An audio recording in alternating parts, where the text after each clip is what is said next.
Orang-orang yang terbiasa baca, walaupun satu halaman, satu lembar itu 2 halaman, itu pertama akan membuat mentalitasnya stabil, karena Quran itu langsung ke jiwa, syifa itu di jiwa.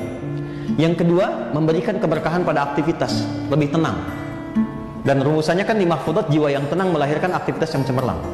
Ya, jadi jiwanya lebih tenang, pikirannya lebih terbuka sehingga mudah mengakses sesuatu. Usahakan tiap hari, kalau nggak bisa menghafal, baca Quran jangan tinggal. Ibu-ibu rumangsa utang karo pinjol, katanya Mahfud MD kemarin, siapa yang utang-utang sama pinjol nggak usah dibayar. Saya ngomong dua aku loh, Mahfud MD ini enak. Pinjol yang ora resmi-resmi, setan-setan, coba bayar. Kalau ada yang genting, ada orang yang ngamuk, ada ini, lapor ke polisi. Nek polisi ini ngewangi pinjol, lapor no Habib Syekh. Imam Masjidil Haram, namanya Syekh Abdurrahman Sudais. Imam Masjidil Haram, Imam Masjid Nabawi, semua imam-imam itu ketuanya namanya Syekh Abdurrahman Sudais, doktor dari Ummul Qura. Datang ke Jakarta, diminta jadi imam di Istiqlal. Beliau maju jadi imam di Istiqlal. Semua makmum penasaran, kira-kira Jakarta atau Syria. Videonya masih ada, cari di internet. Syekh Abdurrahman Sudais, imam di Istiqlal. Cari, nanti, jangan sekarang. Syekh Abdurrahman Sudais maju jadi imam di Istiqlal. Allahu Akbar, Bismillahirrahmanirrahim. Heran semua jamaah. Kenapa ketika di Makkah dia baca Bismillah sir? Karena Saudi Arabia sejak 1924 mazhabnya adalah mazhab Hambali. Kenapa ketika di Istiqlal dia Bismillah jahar? Karena dia tahu orang Indonesia bermazhab Syafi'i, maka dia jaharkan baca Bismillah. Itu namanya adab berbeda, Mas. Ighfar itu di antara tanda mengikuti Nabi yang paling utama, sehingga dengan mengikuti itu cinta Allah diturunkan. Buka Quran surah ketiga ayat 31. Qul in kuntum Saya imam. Allahu Akbar. Bismillahirrahmanirrahim. Mazhab Syafi'i. Kalau mazhab Maliki, Allahu Akbar. Alhamdulillahi Rabbil Alamin. Tidak pakai bismillah. Ustaz, kau tahu? Saya belajar di Maroko, Mauritania, Aljazair, Tunisia, Andalusia. 5 negara ini mazhabnya Maliki. 100% Maliki. Tidak pakai bismillah. Allahu Akbar. Alhamdulillahi Rabbil Alamin. Saudi Arabia, mazhab Hambali. Allahu Akbar. Alhamdulillahi Rabbil Alamin. Ar-Rahmanir Rahim. 3 mazhab.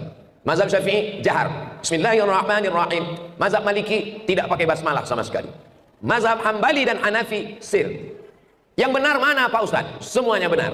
Karena 4 imam mazhab ini adalah imam Ahlus Sunnah wal Jamaah. Yang salah mana? Yang enggak. Seorang penghafal Quran, sholat Ramadan, di samping seorang tua sepuh. Yang satu penghafal Quran, yang satu belum hafal. Imamnya bacaannya panjang, rakaat pertama Al-Baqarah hatam, tarawih. Ya. Jadi begitu rakaat kedua ada goyang-goyang kakinya tuh. Begitu salam jeda sebentar, iseng nanya, yang kakek santai aja diam, tenang, ya kan?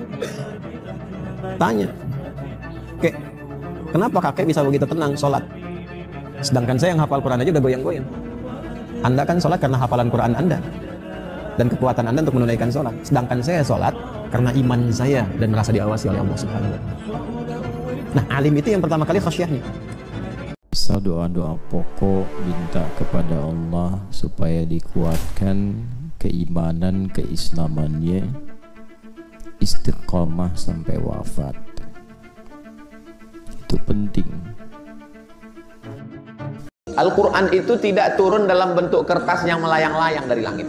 Al-Quran itu adalah suara yang didengar oleh Nabi Muhammad SAW, yang dibunyikan oleh mulut Jibril alaihissalam.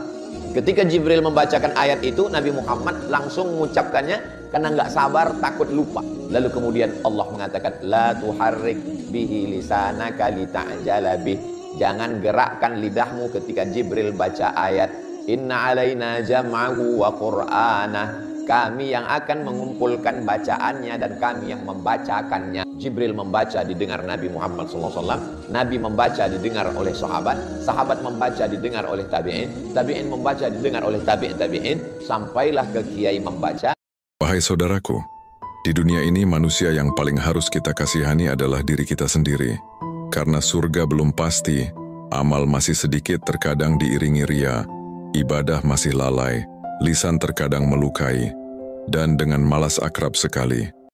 Taurat hanya untuk kalangan tertentu saja. Jadi selesai nabinya, selesai kitabnya.